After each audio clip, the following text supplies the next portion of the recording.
Hi, I'm Mitch from University Radio Bath, and I am joined today by a jet-setting international singing duo, Jack and Joel. Jack, Joel, thank you so much for obviously coming here today and entertaining the University of Bath students. Thanks for having us. Thank you, yeah. So, first of all, I'd like to highlight that you technically are veterans of the University of Bath. This is your third time performing? Yeah, absolutely. I feel like we know the city well at this Yeah. point. We're very honoured to have us back again.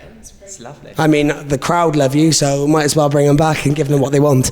But the last time I saw you, because I was helping out in an interview in 2017, so what has changed since then? I believe we had just started the X Factor journey Yeah, at that we point. So had. I think we'd maybe had our first audition aired not that night, but by the time of that night. Yeah. So obviously we've done all of that now. Got to the live shows, which was really cool, fun experience with Simon Cowell as a mentor, and since been touring universities and other different bits and bobs, releasing original music. Yeah. It's been fun. It's been sick. We're just, obviously like super privileged that we're able to do what we love as a job. So that's been the main thing. Like we were doing that a bit, basically from the start of 2017 actually. So not long before we saw you, and then obviously it's been 2 years since then now. So we're kind of just thankful and counting our blessings all the time because we still get to sing at places like this, all the time. So it's been amazing, hasn't it?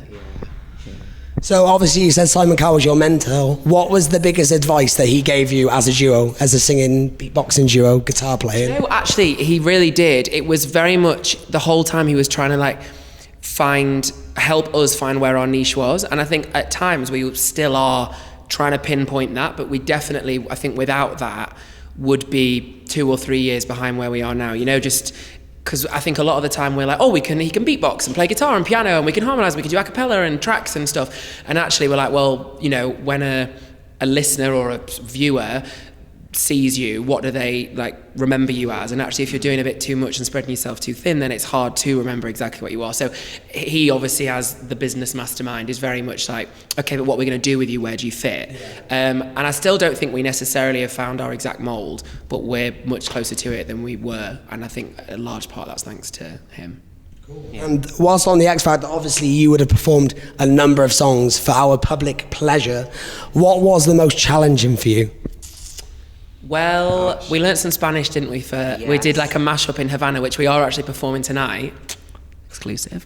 And so we sing Havana by Camila Cabello, but there's a bit of, what's the song called? Hasta el amanecer, yeah. With some Spanish in it. And I said that wrong, so it's not a good start, to be honest. So it's still challenging to this day. That was a challenge. But I would say that was the hard bit, and also New Rules, which we performed. That was our first song on the live shows, and we wrote a rap that we put in the middle of that. So it's because we always like to try and add a little bit of flavour to the songs and not just not just do them as they originally were. So I would say that and also there's so many legal issues as to whether you can perform it or not on the show and stuff, so that was a lot, wasn't it? There was many a challenge, realistically. Yeah, and time pressure as well was crazy. You just kind of zombie your way through it, to be honest. You've become a bit of a robot through the process, and then you get out the other side and you can breathe and think, oh my gosh, how did we just do all of that?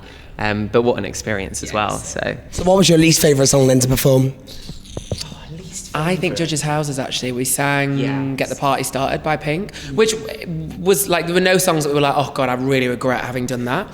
But they make you do 2 songs at Judges' Houses, but they only ever air 1. And our other one that we loved was Despacito, which was, again, more Spanish learning, which we also are going to sing tonight.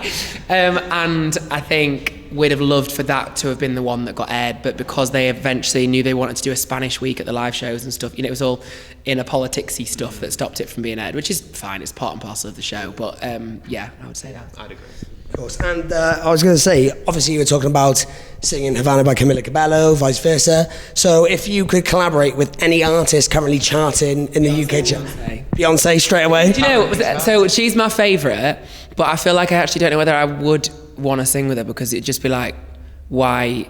Everyone would be like, why is she? Yeah, because I'd be like Alexandra Burke on X Factor, I'd just cry my eyes out. It's iconic. And also, it is iconic, but I also feel like maybe, the whole don't meet your idols. Apparently she is incredible. Anyone that I've met who's 10 degrees separation, someone who's danced for her or whatever, are always like, she's absolute ultimate professional, she's so nice. But even still, I feel like maybe I should never. Is yours going to be someone boring like Muse or Radiohead or something? Gosh, now I've just been listening to you and Justin not been Bieber. thinking. Justin Bieber. He loves Justin Bieber nowadays. I actually think he's so lit. I just think the boy has had the most fascinating life. I completely agree. The whole dinner question, who do you want to go for dinner with?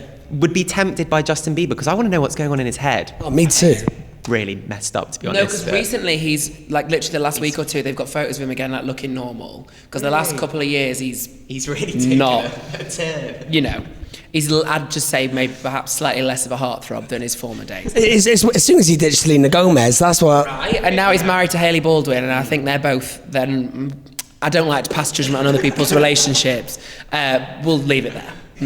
Right. In case we ever do meet him, you know, and duet, and I don't want this to surface. At dinner, yeah. Yeah. Of course. And obviously, as we were talking about the X Factor, obviously there's a massive misconception about reality TV singers, where's their career going to go? And there have been numerous stars such as Becky Hill, Karen Hardin, who have started off on similar shows. She was smashing it. So what? And she was actually here earlier this week. Apparently, she was amazing. Exactly, she was fantastic. But what would you say to people who have these misconceptions? I would say the first thing for me is that sometimes they'll hear this like, oh, you were scouted and all that kind of thing, which is kind of what everyone does nowadays in the sense of, oh, we saw you on YouTube, do you want to come and audition? It's not a like, we can guarantee, no one ever is promised like, you'll get to the final or whatever, because it's literally public vote, so you can't. But yeah, I would say if it's really, it helped our platform. So I think if you want to go for it, go for it. Don't be put, you know? Yeah, I think don't be put off, but I think like it's not the golden ticket anymore like maybe it used to be back in the day if you were one of the X Factor stars. Kind of years, you know, like, you know, when it was that was, you know, real fame straight away. But now, in a way, it's in a better place because it makes, you know, the stars of the year's show have to work way harder even once that show's complete to get anywhere with their careers. So I think it's actually humbling in a way to have done a show like that, seen what, you know, maybe the top performers are doing sort of week to week type thing, knowing that we now want that and now having to work as hard as we can to make that a reality. And I think also, obviously it's not as if being on the X Factor is like a complete look into how the industry works day to day, but there are definitely little things like learning that there are a lot of false promises in the industry, and it's not until something is actually delivered and they're like, you know, you've done the thing that they promised, and it's only then that you can be like, oh, okay, that was truthful. You know, so there are a lot of things that were, yeah, of course you can sing this song, or yeah, we'll bookmark this for you, and then the next day they're like, sorry, someone else has got it, or no, this person said no. So I think that's been quite helpful for us because we aren't going to get led down the wrong path in future of someone promising you things and kind of letting your head get away with it, or like run away with it.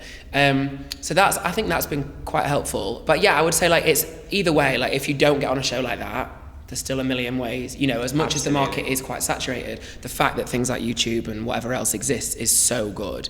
And actually, we're realizing that more and more. Like we've wanted to do the YouTubey stuff, but actually, even just like getting out and we're thinking about just trying to gig more. Not necessarily, I mean, obviously we'd love to do places like this, but even just if it's like smaller audiences, getting out there and kind of honing your craft is so important. So yeah, it's not the be all and end all, the reality show type thing. Yeah, agreed. Of course. And right, I'm going to ask you a couple of quick fires now.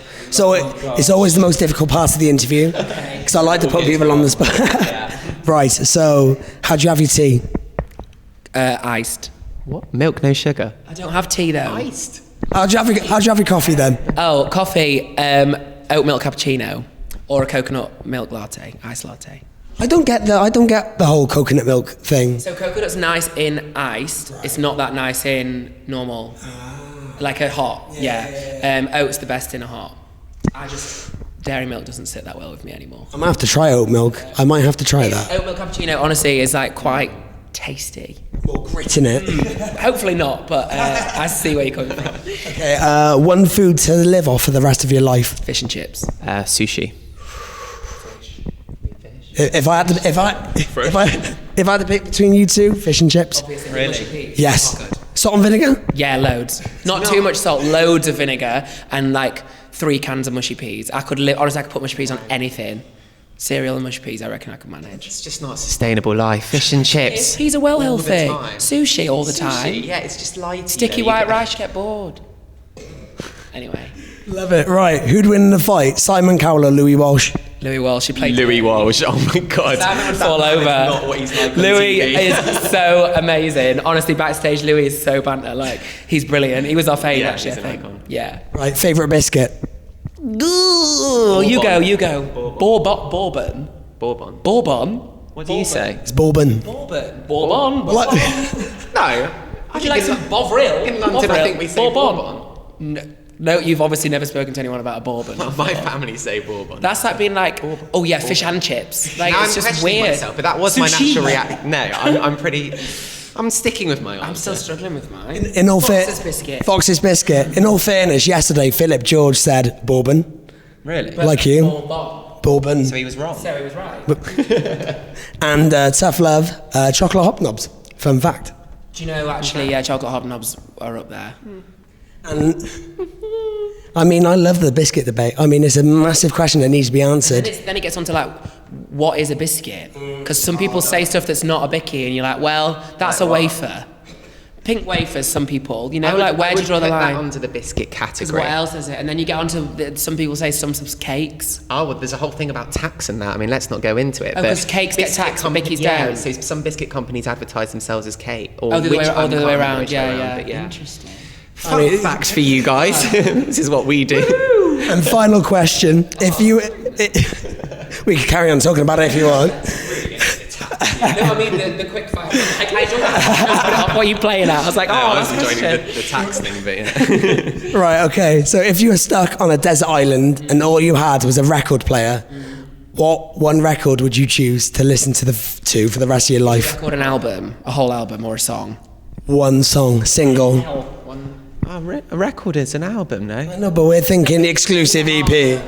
Oh, because that was going to be easy. I literally have a record player and one record, but it is In Rainbows by Radiohead, the album. So I'm just going to give Radiohead that on answer, music, so boring. Definitely, yeah. Oh my gosh, so good. I just feel like Crazy in Love by Beyonce is so. I would probably. I couldn't get bored of that actually. crazy. I would. Yeah, I would. If you know I'd what be I mean. mad. I'd dive in the water. Yeah, I feel like. Oh, it's a bit cliche though, isn't it? It's not cliche. Go with your heart. Okay. Yeah. Okay then. No. Private Dancer by Tina Turner. That's my favourite because you can kind of like get in the mood to it as well, and it's about 6 minutes long. So actually, you only have to listen to it half as many times as a 3-minute song. Very true. Very true. Do you know what mine would be? Tell us. Saturday Night, Wigfield. Is that... What? I think it was by Wigfield. Yeah, Wigfield. I guess I didn't know who it was by, but Wigfield sounds like a really shit festival. You can only listen to it once a week. I don't... Oh, I can listen to that every day for my life. Even not on a Saturday Every night. day? Every day, easily. Like a Monday It's against the afternoon. rules. You'd listen to Saturday night. I'm not sure but how I guess feel about on that, a to be desert honest. island as well, you would completely lose track of time. So every True. night's a Saturday night. Every night's Saturday night. Second is Saturday night. You'd go stir crazy though quite quickly. Yeah, I mean, I wouldn't mind. It'd be like, it'd come back on again and you'd be like, la da dee dum da da dee da. God, that's been fantastic. That's been amazing. Right? Such a cracking mood today. We just did sound. Stop it. We did sound check earlier, and I was like, "Oh, this is actually going to be so fun." I don't know why. We've had a really long day. We filmed a video today as well, and then been at work and stuff. So New music coming out? yes. Well, this wasn't an original. This was a cover of "Let Me Love You" by Mario. You know, you should let me love you. We're not doing it now. Can you stop? I've been holding Sneak preview. No. But Yeah. new music soon. And hopefully lots of gigs and stuff. We're working very hard on. Can you stop doing that? Desperate. We're working very hard. Look, my hand's in the correct position and For everything. what? Let me love you. No. I don't. Just do the Where chorus. did I come in? You didn't bargain. Down a This is little bit. way more than you bargained for, isn't it? You should let me love you. Let me be the one to give you everything you want and need. I like that. Baby, good love and protection. Make me your selection. Show you the way love's supposed to be. La da dee dum da da dee la da da da. Okay, yeah. There you go. That's fantastic. That's Right. how it worked. Yes. It was a mashup. It's been a long day. It's been a long day. That's brilliant. Right. Thank you so much. It's you. been absolutely fantastic.